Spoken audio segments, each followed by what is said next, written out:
A sollevare il caso a Palazzo dei Giganti è stata la Commissione Bilancio, composta dai consiglieri comunali Davide Cacciatore, Simone Gramaglia, Marco Vullo e Pasquale Spataro.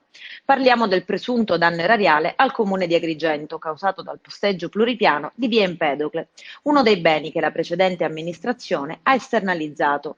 In ben due sedute la Commissione Bilancio ha chiesto conto e ragione di ciò che stava accadendo, convocando il dirigente di riferimento Giovanni Mantione e il vice sindaco Aurelio Trupia. La Commissione ha ritenuto fosse necessario accertare i mancati pagamenti ed eventualmente procedere con immediata rescissione del contratto per giusta causa. Oggi il Comune di Agrigento ha inviato una PEC alla ditta che gestisce il parcheggio pluripiano, invitandola a mettersi in regola con il pagamento del canone. Secondo quanto riferisce l'assessore al bilancio Trupia, restano da versare infatti parte del canone 2018 degli anni 2019 e 2020. La somma totale ammonterebbe a circa 220.000 euro, considerato che il canone di un biennio è fissato alla somma di 160.000 euro. Nell'atto di diffida si chiede alla ditta di mettersi in regola con i pagamenti, pena la rescissione del contratto.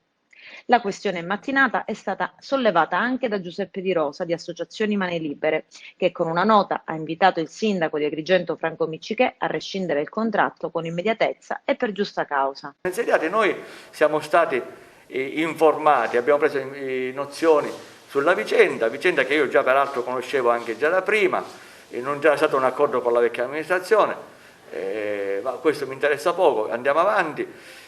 Ho scoperto che il contenzioso e la causa che era stata seguita da un giudice, adesso era rimasta bloccata ferma perché lo stesso giudice è stato trasferito a Palermo, quindi immediatamente concordato col Presidente del Tribunale, io con i miei assessori sono andato a trovare il Presidente del Tribunale. Il Presidente del Tribunale immediatamente, in maniera molto solerte e molto sensibile, lo devo ringraziare, ha affidato la causa a un altro magistrato, un altro giudice.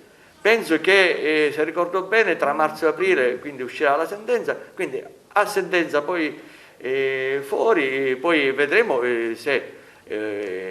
vedremo sul da farsi. Naturalmente il nostro intento è quello di ripristinare immediatamente il pluripiano, perché anche quello lì è un polmone, certo. È un polmone tale per il nostro centro storico. Allora sì che potremmo iniziare a parlare di aumentare le ZTL, di aumentare la zona pedonale agrigentina, di fare veramente Agrigento una città europea.